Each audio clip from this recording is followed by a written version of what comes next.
When I was 4, I sat on a nest of fire ants in preschool and I was too shy to say something to the teacher, so the ants stayed on me all day. When I was 5, on my first day of kindergarten, I was the only kid in the class who didn't know the Pledge of Allegiance to the US flag. When I was 6, I got the stomach flu and I threw up on the boy next to me in class, who I thought was cute, by the way. These are some of my earliest memories that stand out the most clearly to me, and they all revolve around feelings of anxiousness and embarrassment. I thought for the longest time that I was the only one who was like this, until I learned that this is actually pretty common for people who experience social anxiety. Obviously, many years have passed since, and while I am definitely no longer the 4-year-old who let fire ants crawl all over her until I got home to my completely horrified mom, my social anxiety is still there, and it rears its head in a variety of everyday activities. From disliking making phone calls when there's someone else in the room with me, to not wanting to tell the hairdresser when they're cutting my hair too short. Despite these things though, I've learned over the years not to let them keep me from living my life.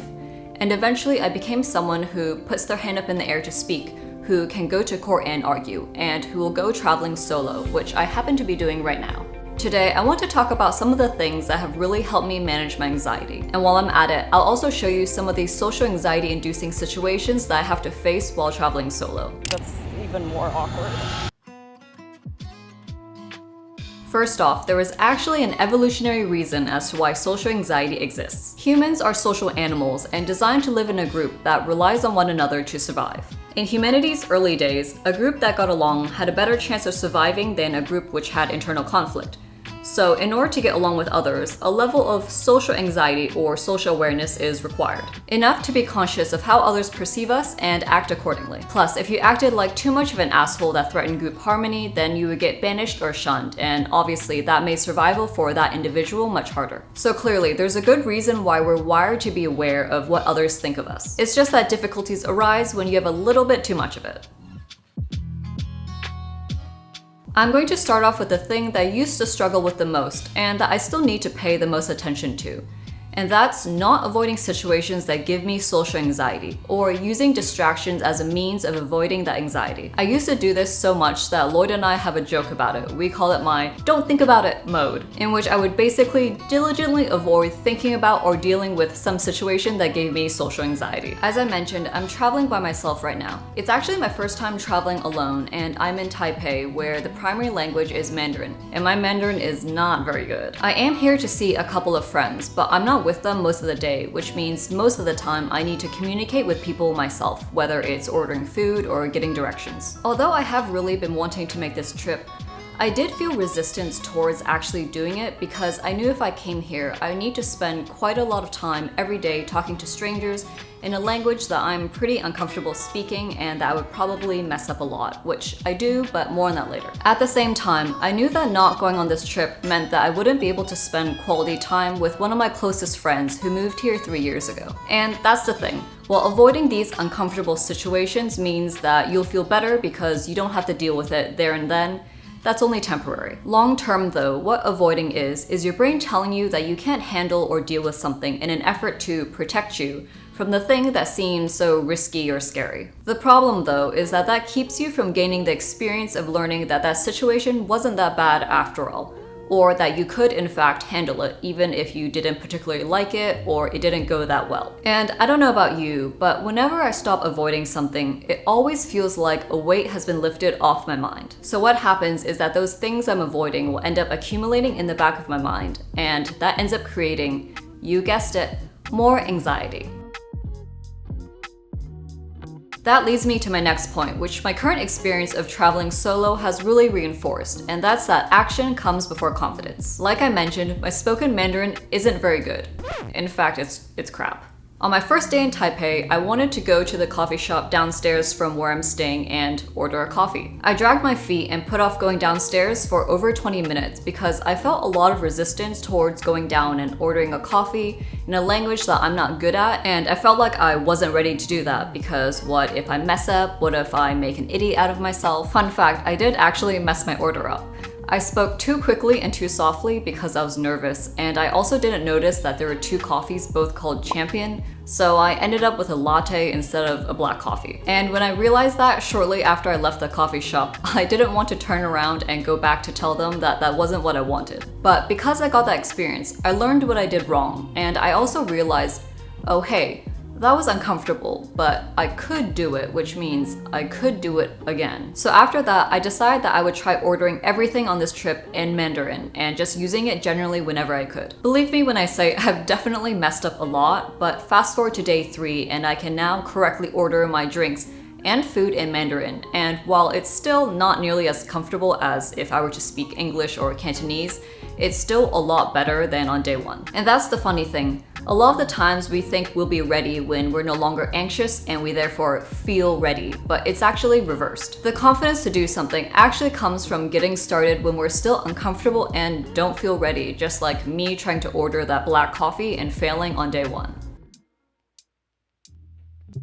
That brings me to the last thing that I found super helpful, and that's recognizing what social anxiety is really about and then facing that in a couple different ways. And to show you guys, I'm going to do something that definitely makes me socially anxious in a little bit. First though, I want to go over what social anxiety is really about. It's not just fearing the judgment of others, but fearing that they're right. That whatever we think is wrong with us that we're trying to hide will then be revealed to everyone. Clinical psychologist and author Dr. Ellen Hendriksen, who specializes in the topic of anxiety, calls this the reveal. The reveal can involve fears about our appearance, our character, our social skills, or even our anxiety itself. As for what keeps that fear around, that would be what Dr. Hendriksen calls the inner critic, which is the voice in our heads that criticizes ourselves and tells us we can't do something or handle something, or we're going to look silly or stupid. At the same time, the inner critic also tells you that if you do something, it has to be done perfectly. Otherwise, people will see you're not good enough or that you're a fraud. The first time I saw the description of the reveal and the inner critic, I felt like it solidified so many feelings that I've had before, but I couldn't quite verbalize. And that made it a lot easier to understand what it is that I had to deal with, and also how harshly I talk to myself.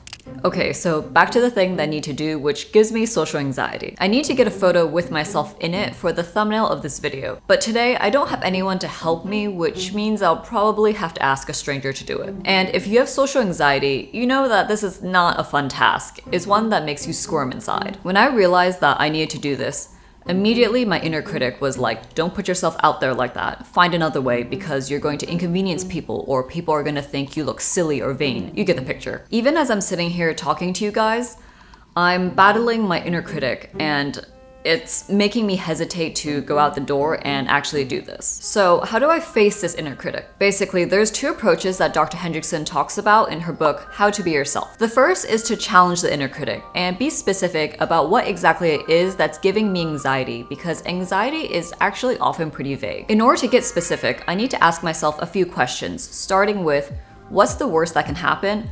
Who's going to judge me, and how bad would that really be? So for my situation, I think the worst is that I'll ask a person to help me take a photo and they'll reject me, and I'm afraid that strangers on the street will judge me. As for how bad that would be, yeah, I mean, that would be pretty embarrassing and I might shrivel up inside a little bit. So I've been wandering around a little bit stalling, and yeah, I'm trying to go to a more touristy spot, which I feel like is less awkward to ask for a photo at. Next is asking, what are the odds of that actually happening and how would I deal with it? This is where my inner critic starts to back down, because I don't actually think the odds of someone rejecting me are that high as long as I'm not asking someone who looks like they're in a hurry or really busy. I also can't come up with any good reason as to why strangers on the street would be laughing at me for getting a photo taken. As for how I would cope if these things did happen, I mean, I would die a bit on the inside and it would be embarrassing, but these would be strangers that I'm unlikely to see again, so I would just leave. I've also been thinking that maybe I should take a photo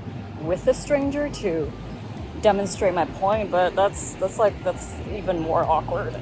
But I think I'm gonna try doing it. The second way of handling your inner critic is to acknowledge your anxiety and be a little nicer to yourself about it, which I know is easier said than done. What I mean is recognizing that anxiety is a feeling and not a fact. Instead of telling myself, I'll look dumb if I ask a stranger to help me take photos, I take a step back and think, oh no, I'm just having the thought that I'll look dumb if I do that. It doesn't seem like much, but it kind of detaches me from that feeling, and it helps me recognize that that's just a feeling and not a fact, like the fact that I'm 30 years old. As for being a little nicer to yourself, sometimes it just really does help to remember to talk to myself the way I would talk to my friend. Because if my friend told me she was feeling anxious about asking a stranger to help her take a photo, I definitely would not tell her, oh, you're gonna look like an idiot. Instead, I would likely tell them that I get why they're anxious and that is probably pretty common.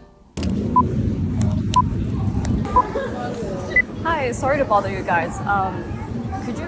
Could like a couple of you take a photo with me because I'm doing a project on social anxiety, and one of like the things I'm supposed to do is take a photo with like people I don't know. So I was wondering if you guys don't mind. Definitely. Yeah.